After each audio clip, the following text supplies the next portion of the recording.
Good evening and welcome to the Channel's studios here in London with your international news around the world in 5. 3 days of national mourning have been declared in Greece after 2 trains collided, killing dozens and injuring many more. Footage of the wreckage last night shows carriages smoking from the huge fire that erupted following the high-speed collision. The president of Greece has described the crash as an unimaginable tragedy. It's thought around 350 people were on the passenger service. At least 36 people have been killed, with that number expected to rise dramatically. The station master of the city of Larissa has been charged with manslaughter by negligence.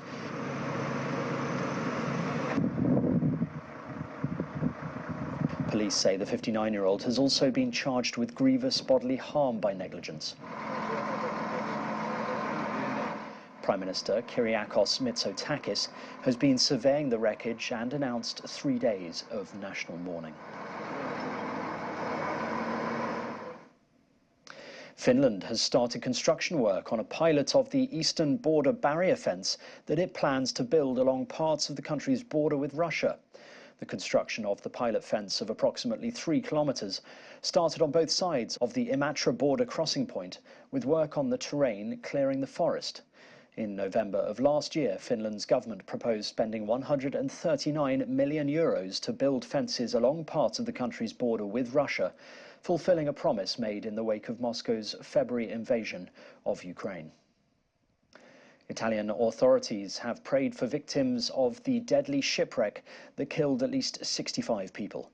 The coffins of the victims found were laid out in an indoor sports arena in the southern city of Crotone, with small white caskets for the youngest of them and brown wooden ones for the others.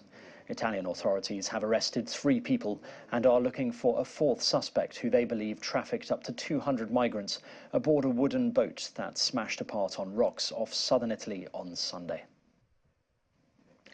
Clashes have broken out in the city of Jericho after Israeli forces surrounded a house in a refugee camp.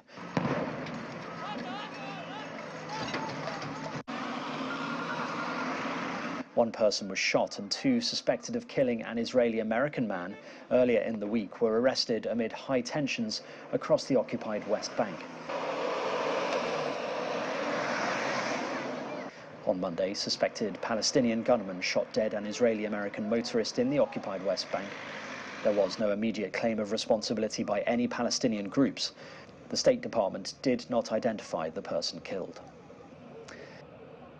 A Bolivian man has described how he managed to survive for 31 days in the Amazon jungle after he got lost. ¡Soy un campeón negro! 30-year-old Jonathan Acosta got separated from his 4 friends while out hunting in northern Bolivia.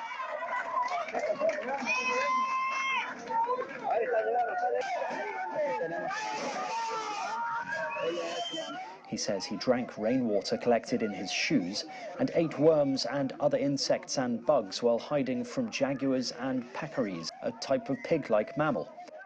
Es increíble. Es increíble, no podía creer que la gente, después de... Mr. Acosta was finally found by a search party made up of locals and friends a month after he had gone missing.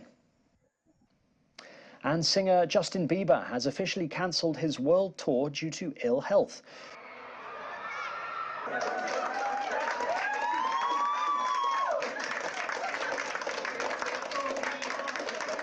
The tour's official Twitter page announced that the remainder of the Justice Tour was cancelled and that ticket holders would receive a refund.